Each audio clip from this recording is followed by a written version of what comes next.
This is what Ghislaine Maxwell reportedly said about Ellen DeGeneres in what many people describe as one of her final public interviews. The comment itself was brief, but it opened the door to a much bigger conversation, one filled with allegations, speculation, and unanswered questions that continue to circulate online.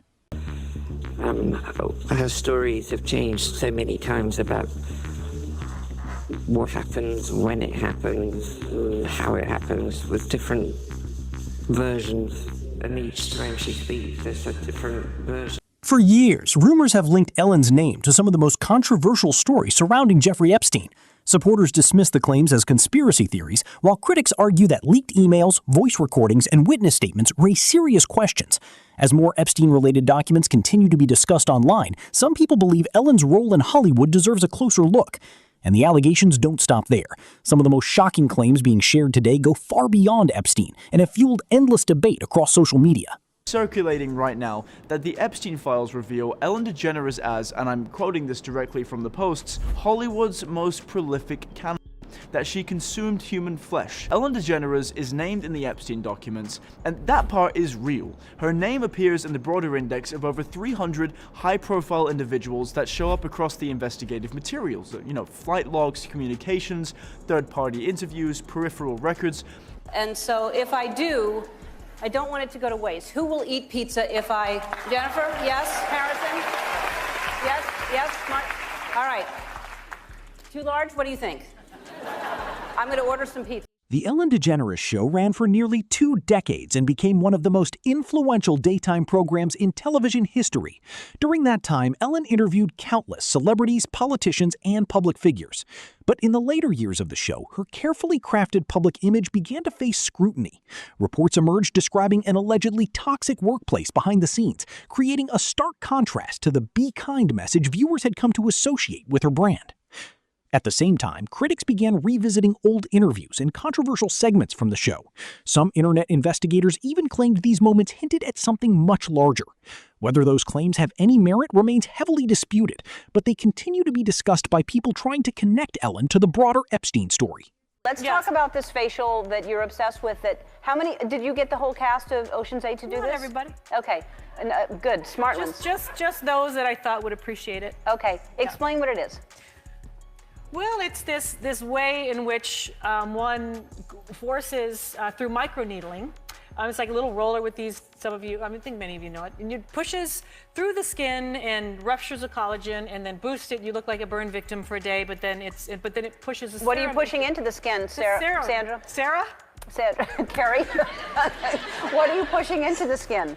Well, you push in whatever the facialist would like to insert into your pores. But what is it? It is an extraction from a piece of skin that came from a young person far, far away, and they somehow figured out how to extract. It's foreskin from a Korean. What makes the situation even more controversial for some observers is the timing of certain events. As discussions about Ellen's alleged connection to Epstein gained attention online, her show came to an end. Then, within a relatively short period, 2 individuals who conspiracy theorists believe could have had information about her both passed away under tragic circumstances. Their deaths immediately became the subject of intense speculation. The first was Anne Heche, Ellen's former partner. At the time of her death, rumors circulated that Anne had been involved in projects that touched on sensitive subjects. Those rumors remain unverified, but they became a major part of online discussions surrounding her passing. Ambulance. That's some sort of sign, but yes. So basically the activity that we were looking for, that anxious or that quick moving, that was going on the other side of the vehicle. Oh my gosh, he's completely alive. What the hell? By understanding how human really works, you can make a difference in the life of someone at risk. In May 2002, the Ellen DeGeneres Show was canceled, and then 2 months later, Anne Heche, Ellen's ex-girlfriend, was in a really bad car accident where she flew her Mini Cooper into someone's house and it caught fire. And what has never sat right with me is the cross comparison between the coroner's report and the actual aerial footage. The coroner's report says that she was unconscious until her death, just from smoke inhalation and from being brain dead from the fumes in her brain. But if you look at the footage, she sits straight up, and that takes a conscious effort, I feel, but I'm not a scientist. I mean, I'm not a doctor. But the other thing is her other host, her co-host Twitch, died 4 months after that. And I just think that that's a suspicious amount of like close people around you dying in weird ways. But I don't know. Anyways, this is my driver. And I went to the Ellen show once and she gave me Magic Mike Live tickets. Anyways. Following Anne Heche's tragic accident, countless theories began spreading across the internet. Some people questioned details contained in official reports, while others focused on footage that appeared online after the incident. The result was a wave of speculation that only grew larger as more people examined the case frame by frame. For many observers, what made the story even stranger was what happened next. Another person closely associated with Ellen would pass away only months later, leading critics to wonder whether the timing was simply coincidence or something more. More tonight about the tragic side of Stephen Twitch Boss and the detailed steps he took to hide his plans. TMZ is reporting when Twitch left his home the day before his suicide, he took an Uber to a motel about a mile away. At the motel, he switched his phone to airplane mode so no one could reach him. The motel manager says he checked in under his own name and never left his room. We also now know that Twitch left his side note. Details have not been made public, but TMZ reports the note alluded to challenges Twitch had faced in the past. Entertainer Tyler Perry knows firsthand what that is like. I want to take you back to a time in my life where I tried to commit suicide a couple of times because it was so dark. I thought the only way to make this better, this pain go away, is to end my life. Had any of those attempts happened, I would have missed the best part of my life. The second death was Stephen Twitch Boss, a longtime member of the Ellen DeGeneres show and one of the most recognizable faces associated with the program. His passing shocked fans around the world and generated an enormous amount of media coverage. As details emerged, online communities began dissecting every report, searching for possible connections to larger theories involving Ellen and Hollywood. It's half you're not going to get organ rejection. That's what Epstein was actually, one of his main businesses along with Peter Nygaard. Oh yeah, it's much worse than just, 14-year-old, 15-year-old girls. They want you to just stay in that area and never get down the rabbit hole. That's the entrance to the rabbit hole, is 14, 15-year-old girls. No, down in the rabbit hole. Down in the rabbit hole is women getting pregnant with the man's own baby so it doesn't get genetically rejected. Central African women, because they have dominant genes and the stem cells are about 100 times better. Just a fact. For health effects, and then the woman has an abortion at 8 months. They suck dry of its bone marrow, its blood, and in multiple transfusions, put it into the rich old men and rich old women. And that's what Peter Nygaard, that's public, by the way, and not public, Epstein did, though it's leaked. He was into cloning and hundreds of babies of his own and underground medical facilities at Zorro Ranch, and all these medical chairs, and all this. Oh yeah, that's what they do. The second death was Stephen Twitch Boss, a longtime member of the Ellen DeGeneres show and one of the most recognizable faces associated with the program. His passing shocked fans around the world and generated an enormous amount of media coverage. As details emerged, online communities began dissecting every report, searching for possible connections to larger theories involving Ellen and Hollywood. Her wife, Portia de Rossi, have reportedly fled the US, bound for the UK, after Donald Trump's landslide victory. Numerous publications are reporting the couple have left the United States permanently. There are also reports the couple have put their Montecito mansion on the market. Entertainment publication The Wrap has the exclusive story and said, Ellen DeGeneres and wife Portia de Rossi have moved to rural England, put their Montecito estate on the market and plan to never return to the United States, telling friends the election of Donald Trump was their primary motivation. Ellen DeGeneres has been a vocal Trump critic, so the move doesn't come as a surprise to most. They're losing their minds. She sounded so sincere, didn't she? Very sincere. Virtually choke on her words. But the best one for me is Ellen DeGeneres, who is, by the way, a very nasty person. I've had dealings with her in Australia. Could I tell you some stories about that cow? But anyway, good riddance to her. But She was quite friendly with that P. Diddy bloke, wasn't she? Well, this is why I say release the Diddy files. Yeah. Release the Diddy files. Come on, Donald Trump. We want to know whose name. So maybe she's hightailing out of there before all that is thrown at her as well. But what a bunch of hypocrites. This is where the theories become even more extreme. Some online commentators have alleged that both Anne Heche and Twitch were attempting to expose secrets connected to powerful figures in Hollywood. These claims remain unproven, but they continue to circulate widely across social media platforms and conspiracy-focused communities. Supporters of these theories point to past interviews, industry rumors, and controversial discussions involving celebrity culture. Whether any of it holds up under scrutiny is a matter of intense debate, but the speculation has kept these stories alive years after the events themselves. She gets in this accident, and I'm bereft. Now, how did I know her? She did my show twice, and she and Ellen came to my home in Miami and swam in my pool, and we had lunch once.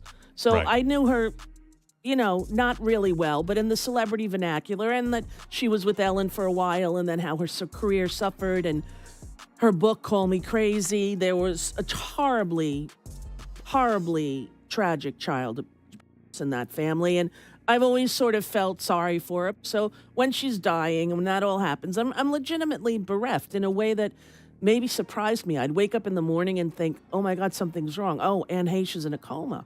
Like, it was obsessive to me. So she died tragically. Then came another major development. As authorities discussed releasing additional Epstein-related materials, public interest in everyone connected to the case surged once again. Every name, every relationship, and every past association came under renewed examination. Around the same period, Ellen announced that she would be spending her future in the United Kingdom. To some people, it was simply a lifestyle decision.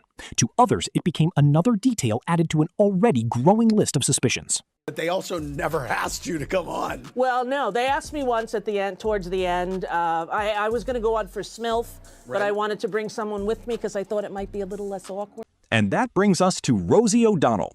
Among all the people connected to Ellen's past, Rosie occupies a unique position because of her personal experiences with both Ellen and Anne Heche. Her comments have often been cited by those attempting to understand the dynamics between the two women. According to Rosie, there were moments that left lasting impressions on her.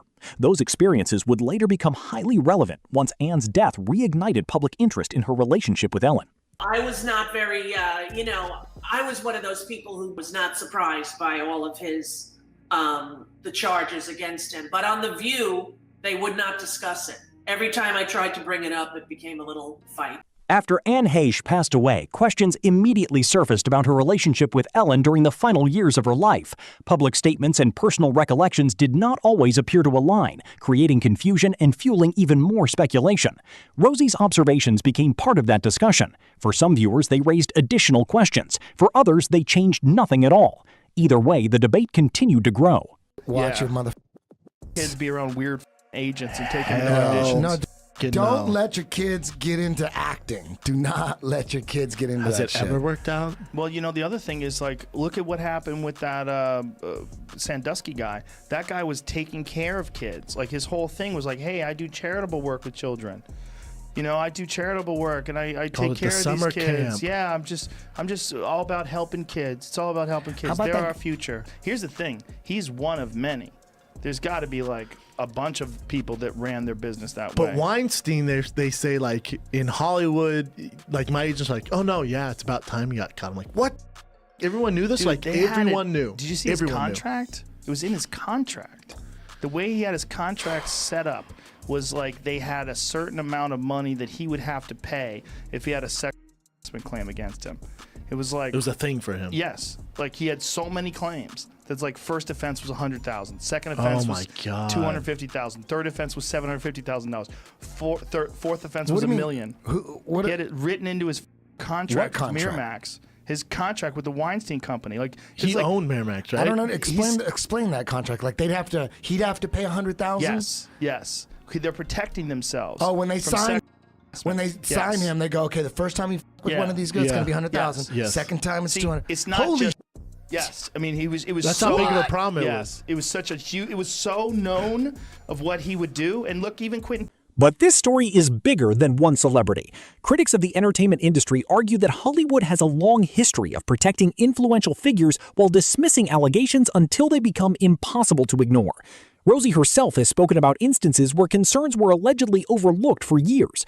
Those experiences helped shape her belief that powerful institutions often resist uncomfortable conversations. Do you know that Ellen DeGeneres' stage set is exactly the same as on Epstein Island, with all the couches, the same colour, the same soft furnishings, palm trees, window, everything to the T. And I'm like, really? Yeah. Wow. Oh. Hey, aren't we getting some up now?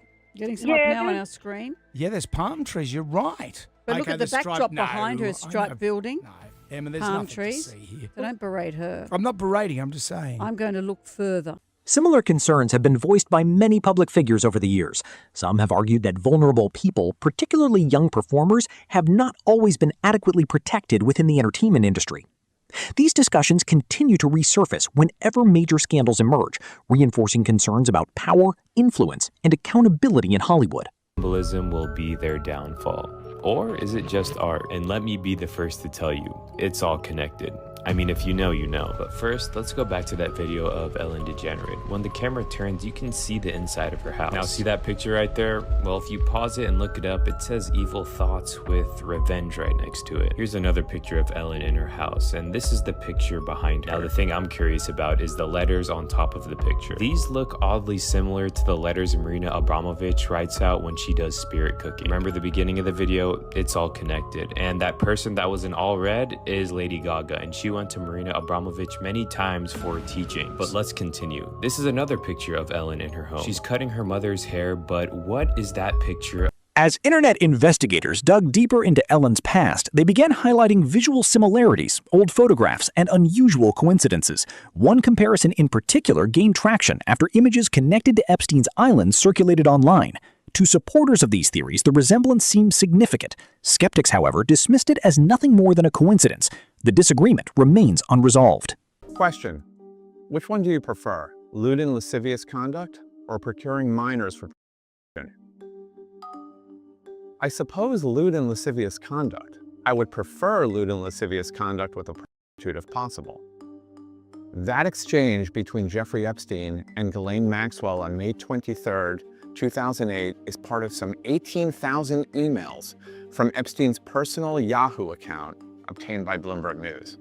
The emails, which suggest the inbox was most active between 2005 and 2008, include messages spanning 2002 to 2022. Epstein died in 2019, and emails received after that are largely spam or marketing offers. Overall, the emails offer a raw look into the disgraced financier and sex offender's world. While this inbox wasn't the only one he used, the newly uncovered emails do suggest how central Maxwell was to his life, something that contradicts her telling of events. She's characterized herself as a former girlfriend and property manager for Epstein.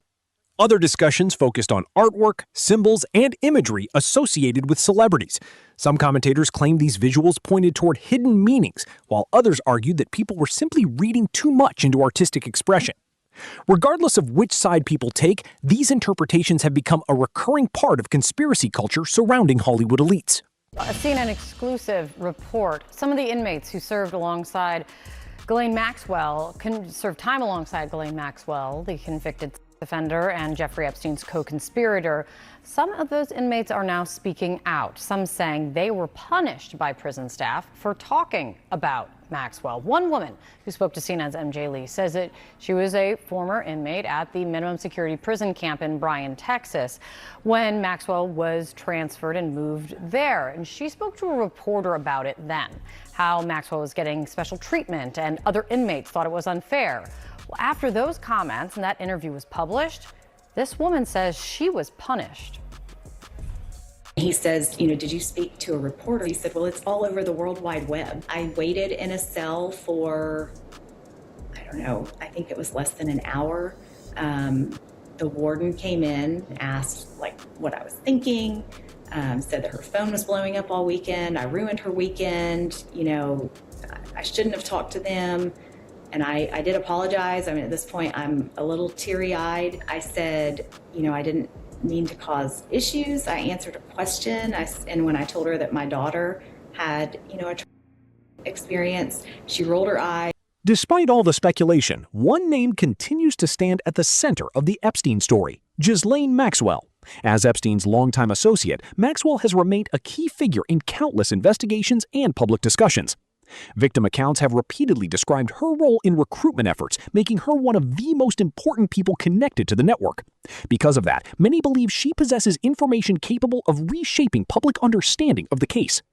One email in particular has attracted significant attention among researchers examining Epstein's communications. The message sparked fresh debate about who knew what and when. Thank you. You said this is the end of the Epstein, of your review of the Epstein files.